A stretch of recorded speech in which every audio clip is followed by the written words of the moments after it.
thank everybody for coming. I know it would mean a lot to my grandmother.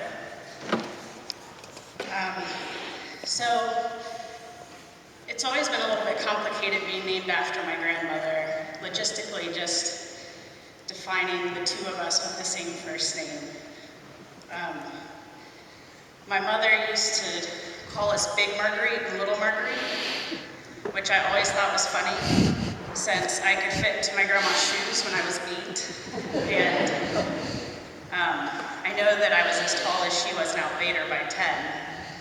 But I don't think that my mom was necessarily referring to my grandma's physical size, because she was a very petite woman, but definitely to her character. My grandma was a very big character, an epic person. I have had friends ask me in the past who have not met my grandmother to describe her. And it's very difficult because they describe their grandmothers as sweet and cute. My grandma was never what I would describe as sweet or cute. One of the stories that I tell them is that when I was 2 or 3, my grandma was sent home on hospice to die of adrenal cancer. And her doctor said there was no hope and that she had gone through all of her treatment and there was nothing to do. And instead of dying, she lived for another 27, 28 years. And I asked my grandmother once how she had survived, and she said that it was a miracle and she wasn't sure, but she didn't want to die at that time. So she didn't. And that is my grandmother. She was a very strong person and a very stubborn person.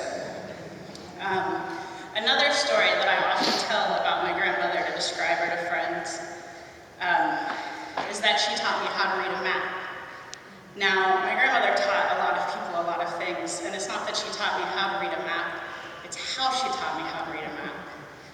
On our way to Cleveland one time, I was about 12, she handed me the map and said, "You were going to tell me which way to go." I didn't realize this would mean that there would be a break-off between one expressway and the other, and she would drive straight towards the median, increasing speed, screaming, "Which way?" I learned to read a map very quickly,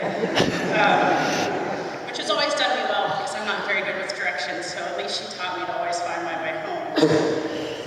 But it also was a very prayerful experience for me because I was 12 and I understood that if we hit the median at increasing speeds that it would be instant death. And I knew my grandmother well enough to know that if I told her the wrong direction, it would probably also be instantaneous death. So that was my grandmother as well, a fierce woman, a determined woman.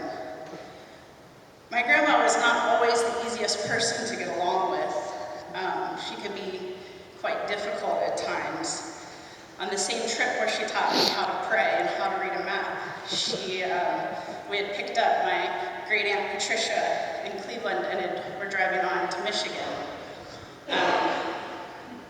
My Aunt Patricia is her younger sister, and she is one of the most patient, kind women that you could ever meet.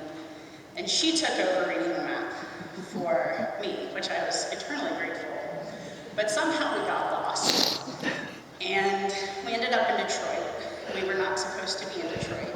At least we were still in Michigan. But my grandmother was not happy about this, and she kept flinging the map towards my Aunt Pat, saying, "Patricia, tell me where we're supposed to go. Tell me where we're supposed to go." And this went on for maybe a half hour to 45 minutes where she was flinging the map. And my Aunt Pat is a smart woman. She understood that you have to know where you are before you can find some place on the map. So she was trying to look at road signs to see where she was. And my grandmother wanted to read the map, so she kept flinging at her. Well, finally, my Aunt Patricia threw the map at my grandmother's head. At which point my grandmother started laughing. And she pulled over into a gas station and she jumped out. And this was not a very nice area of Detroit from what I could see. And the gas station was full of people. And she declared in that voice that only she could that we were desperately lost because her sister could not read a map. And that her sister had become violent and thrown the map at her. And if we could please have directions to get out of Detroit on our way to where we wanted to go in Michigan.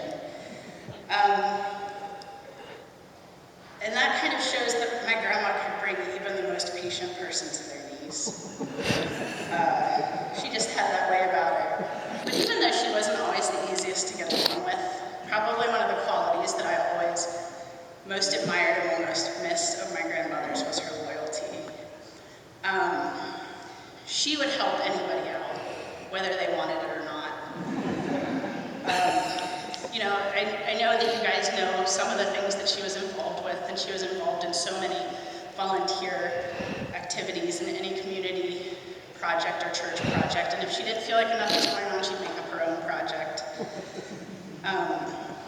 You know, I think that the more that I've become an adult, I see how important that is to have somebody who was always there. She came to every grandparents' day, anything we invited her to, a lot of things we didn't invite her to. She was always there. And I think that's an important lesson to show that even if you're not perfect, which we're all not perfect, you can still try your best and continue trying and show that loyalty.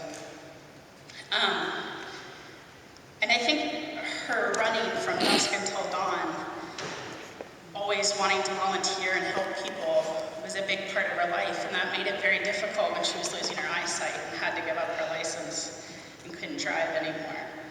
I used to call my grandmother, and she would tell me that she was so lonely and she was sitting at the house and nobody was visiting her and she was all by herself. And I would say, okay, Grandma, well, I'm off on Tuesday. How about I come? I'll visit you on Tuesday. We can run errands. And she would say, no, Tuesday's not good because I'm singing at a funeral. And I'm going on errands with this person and doing this. And I'd say, okay, well, how about Wednesday? I could go on Wednesday. She said, no, I'm getting my hair done after church. And then I'm going here and I'm going here, there. I'd say, well, what about Thursday? She'd be like, well,